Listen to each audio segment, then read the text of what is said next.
Hi, I'm Alan Rich. After over 30 years of having my own successful plaintiff's practice, I'm now available as per diem counsel to offer my services with a proven history of significant trial verdicts, settlements, and precedent-setting cases. You can see that on my website, helpmecounsel.com. The deposition is generally the first and most important opportunity for your client to make an impression that will either increase the value of your client's case or reduce the value of your client's case and your fee.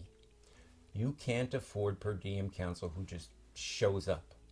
Hire a per diem counsel who knows what proper preparation is and what to do at the deposition to maximize that case's value.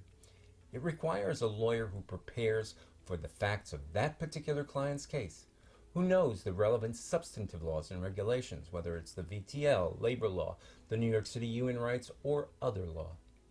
Crucially, you want someone who knows those specific rules that enable them to actively protect your client as he or she testifies at deposition. That includes those relevant provisions of the CPLR, the rules of court, and yes, even the New York Rules of Professional Conduct. I've seen depositions where clearly per diem counsel didn't properly prepare the witness on injuries, if they prepped them at all. In contrast, I probe with the client about the specific ways that their injuries have affected them on a daily basis, physically, socially, economically, and emotionally.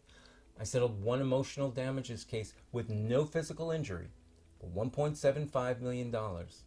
The suffering part of pain and suffering and the loss of enjoyment of life are legally compensable damages. They've added substantial value to settlement and verdicts in my cases, but they required a well-prepared plaintiff for deposition. Plaintiffs I prep know to fully explain their injuries and the consequences of those injuries. Then, after defense counsels finish questioning, my prep plaintiffs know that if anything important was left out, I may go back and ask them questions to ensure that a proper record is made. Lastly, I speak Spanish, French, and American Sign Language. Interpreting mistakes happen all the time at deposition, often with disastrous consequences that may not be known until it's too late, or may never surface at all because it was missed at the deposition and in the transcript review by your non-English speaking client. It's up to you to protect your client at the deposition. Unlike in-court interpreters, New York law doesn't mandate any qualifications, certifications, or training for deposition interpreters. They're not even legally bound by any ethical standards for the interpreting process itself.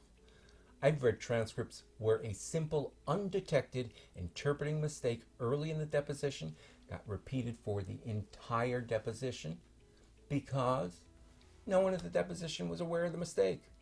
In contrast, I have personally corrected interpreting errors many, many times at depositions.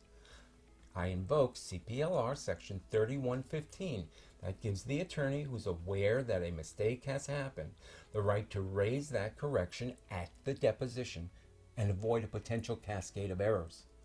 Protect your client and the case's value with an attorney who speaks the witness's language. Estamos listos para ayudarle ahorita. We're ready to help you. I'm Alan Rich. My website is helpmecounsel.com. Call, text, or email me now to discuss that upcoming deposition, trial, or other litigation. And thank you. I look forward to hearing from you.